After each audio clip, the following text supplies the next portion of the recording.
Welcome to the Fort Congaree II virtual reality experience. My name is David Brinkman. In 1748, a second palisade wall fort was built at the Congarees near today's city of Casey, South Carolina. Its initial purpose was to provide a safe place for settlers in times of problems with the natives. In the end, this forgotten little fort did much more than that. In 1754, a call for help came from Virginia, and the fort sent its leader, Commander Peter Mercier, with a handful of his men. They arrived just in time to help build Fort Necessity with the Virginia Regiment, which was under the command of a young George Washington. Shortly after, they were attacked by the French. Mercier was shot twice and managed to continue the fight until a third shot ended his life. All the other Fort Congaree II men were also killed. The effort of Mercier and his men, however, would save the life of George Washington. The French would go on to engage North American tribes in what would be known as the French-Indian War. Little Fort Congaree II would become the launching ground for attacks against the French-supported Cherokee, who had been kidnapping and murdering local European settlers. Training at the fort during this time were young men who would later become heroes of the American Revolution. Among them were Francis Marion, John and William Moultrie, Isaac Huger, and Andrew Pickens. In a single sweeping counterattack, the Fort Congaree II men would slaughter the Cherokee and burn many of their villages. The overwhelming victory, coupled with an approaching support force of British, forced the Cherokee to surrender, and the French-Indian War came to an end. Over the next 175 years, locals would remember and honor the old fort, and they managed to preserve the remnants of it. In the 1930s and through World War II, however, the fort was forgotten and lost. In 2012, local historian Dean Hunt uncovered a 1750 plat of the old fort, and it showed a pond relative to the fort. My local work of finding the colonial town of Granby had located a dry depression that matched the size and shape of the pond feature. Careful work was done to pinpoint the fort's location, and Dean Hunt and I approached the current landowners and asked if we could dig up their front yard. They agreed, and within 2 hours, a team of 40 people found archaeological features of the palisade wall. After 3 months of work, we also located the documented ditch around the outside of the fort. More research would draw a picture of Fort Congaree II. What you're about to see next is a virtual reality walkthrough of the little fort that was almost forgotten, now brought back to life and recognized as one of the most important forts in the history of our nation. Enjoy this video demo of a walkthrough of the Fort Congaree II virtual reality experience. Thank you.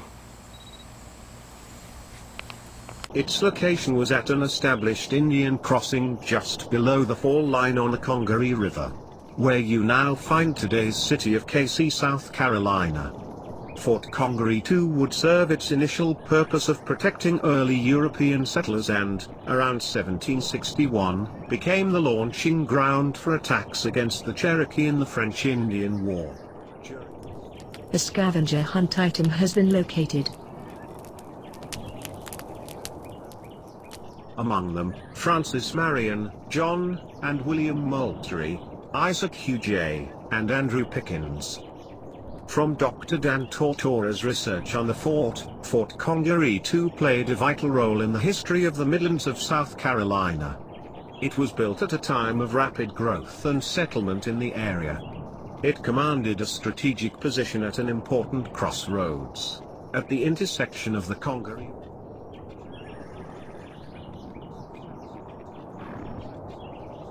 Backcountry settlement of South Carolina up from Charlestown.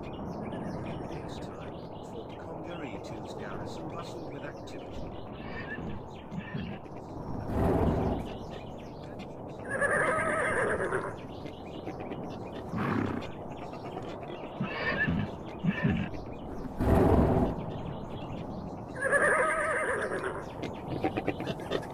Meters within level 2, 10 to 20 centimeters. To preserve the wall and ditch features, These pits were not dug beyond a 10 to 20 centimeter depth. Units that did not show the wall and ditch archaeological features were dug to a depth of 40 to 50 centimeters, at which point artifacts were no longer found.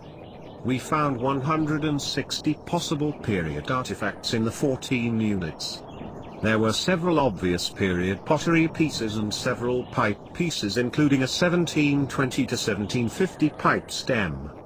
A .35 caliber musket ball was also found deep in one of the units. On both sides of the possible wall feature, we found period handmade nails. At the end of the summer, the dig team performed one important task. A geophysical resistivity survey was completed in the backyard after a rain event. What were we looking for? When a ditch is dug and then later filled, the density of the ditch area is less than the virgin soil. This allows that area to hold more water. Sure enough, the survey recorded the ditch feature continuing through Karen and Larry's backyard. The archival and dig finds of 2014 have allowed us to determine the size and basic look of Fort Congaree II.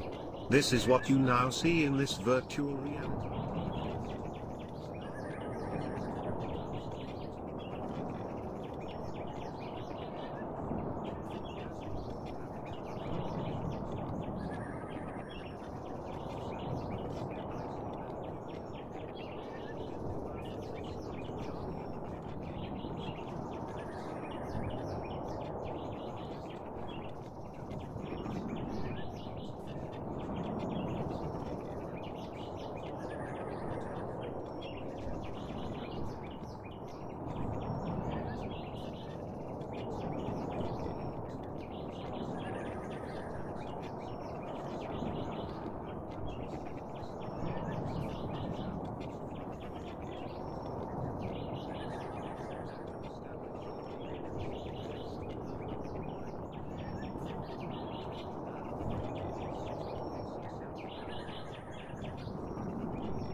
An enemy of other tribes. Adding to this was the fact that other tribes had sided with the French in their war with Britain in the late 1740s. The settlers and Catawba were the victims of many attacks and kidnappings by these other tribes, and they often sought safety at Fort Congaree II. The Catawba also traded and received ammunition and supplies at the fort in their travels between Charlestown and their home on the banks of the Catawba River in the Piedmont area of North and South Carolina. All scavenger hunt items have been The first documented found. history of the Catawba people was recorded in 1540 by the Spanish expedition of Hernando de Soto.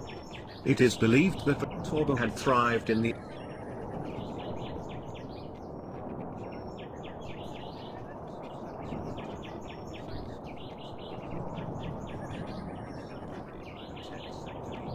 Bonus bones located.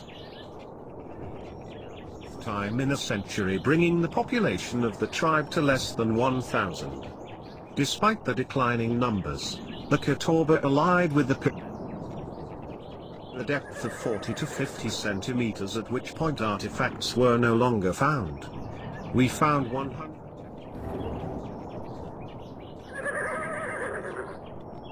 It helped South Carolina support the struggling but loyal Catawba Nation. Its soldiers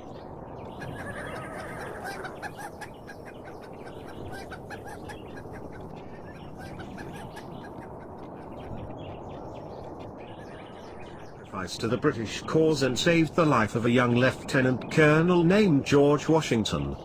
The story of Fort Congaree II offers a glimpse into an oft-forgotten chapter in the history of colonial America. As the town of Granby developed a few hundred feet north of Fort Congaree II, the fort was shut down in the mid-1760s. It would soon be forgotten with the Revolution approaching. The last reference to it appears in a 1935 newspaper article by the late and still well-known South Carolina historian, Dr. Edwin Green. Dr. Green makes a plea for some type of marker to be placed at the site of the last signs of the fort. A marker was never placed, but, a few years later, the first aerial photos of the area show a star pattern in the shape and orientation of the fort in a cleared field at the location that Dr. Green Do some more here.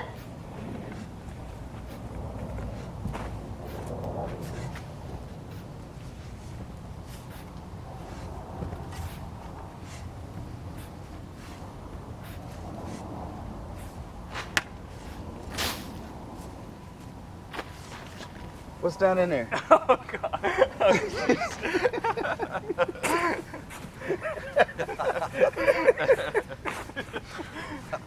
You pulled your pants down too. Move, The full moon.